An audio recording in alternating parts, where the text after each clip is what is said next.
नमस्कार. कर्म म्हणजे काय? आणि फक्त कृती आहे त्याच्या मागचा हेतू, की आणखी काही दृष्टिकोन आहे? त्यात आपण भगवंताचा म्हणजे भगवान बुद्धांचा काय दृष्टिकोन आहे ते आपण समजूया. तर खरंच मी तुम्हाला एक प्रश्न विचारू का? दोन माणसं एकसारखी कृती करत असतील, तर दोघांचंही कर्मफळ त्याला एकसारखंच मिळेल का? उत्तर आहे नाही. कारण कर्माचा न्याय फक्त आपण काय करतो आहे याच्यावर होत नाही, तर काय केलं याच्यावर होत असतो. आज आपण म्हणजे भगवान बुद्धांच्या आणि भारतीय तत्वज्ञानाच्या आधारे समजून घेणार आहोत की कर्म म्हणजे काय आणि नेमकं काय म्हणजे, आणि आपल्या हेतूंना म्हणजे आपल्या उद्देशाला इतकं काय महत्व दिलं जातं का बरं. तर कर्म म्हणजे फक्त कृती नाही. अनेकांना वाटतं की दान करणं म्हणजे चांगलं कर्म आहे, कठोर बोलणं म्हणजे वाईट कर्म. पण अध्यात्म आपल्याला सांगतं की प्रत्येक कर्माच्या मागे एक विचार असतो, एक भावना असते, एक हेतू असतो, उद्देश असतो, आणि याच गोष्टीला त्या कर्माचं खरं मूल्य ठरवतात. एक उदाहरण समजून घेऊया आपण. कल्पना करा की एक डॉक्टर म्हणजे सर्जन रुग्णाच्या शरीरावर चाकू चालवतो ऑपरेशन करायला, आणि दुसरीकडे एक गुन्हेगार पण चाकू वापरतो. पण दोघांची कृती बरोबर पाहिलं तर सारखीच आहे, पण परिणाम मात्र पूर्ण वेगळे असतात. का? तर डॉक्टरांचा हेतू असतो जीव वाचवण्याचा आणि गुन्हेगाराचा हेतू असतो जीव घेण्याचा.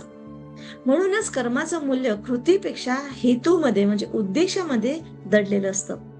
भगवान बुद्ध काय म्हणतात की आपल्याला आपला कर्म करण्याचा आपल्याला अधिकार आहे आपला, पण त्या कर्माच्या फळावर आपला अधिकार नाहीये. याचा अर्थ प्रत्येक कृती तुम्ही प्रामाणिकपणे करा, पण स्वार्थ, अहंकार किंवा फळाची अति अपेक्षा ठेवू नका.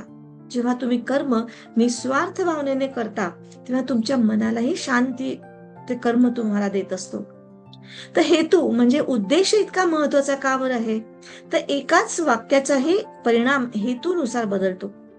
तुम्ही एखाद्याला कठोर सत्य सांगता त्याला सुधारण्यासाठी, तर तो हेतू वेगळा आहे.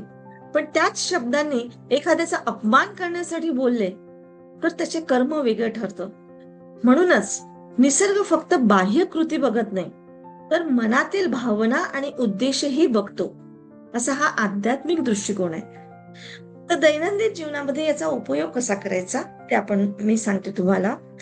बघा, एक सिंपल आहे की रोज स्वतःला एक प्रश्न विचारा की मी हे काम का करत आहे. कोणतेही काम करत असताना मी हे काम का करत आहे, हा याच्या मागे प्रेम आहे का माझं, स्वार्थ आहे का, दुसऱ्यांचं भलं आहे का, की फक्त माझा स्वतःचा फायदा आहे.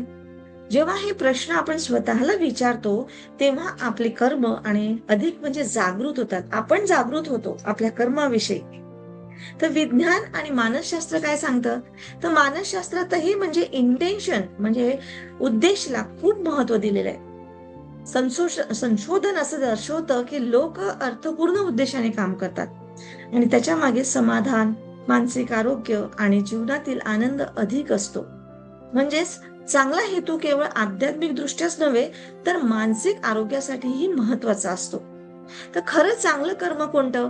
तर चांगलं कर्म म्हणजे खूप मोठं दान करणं असं नाही, तर प्रामाणिकपणे जेही काम करत आहात ते प्रामाणिकपणे काम करणं, कोणाला विनाकारण दुखवून न बोलणं, निस्वार्थीपणे मदत करणं, कृतज्ञ राहणं, आणि आपल्या प्रत्येक कृतीमध्ये चांगला हेतू किंवा उद्देश ठेवणं.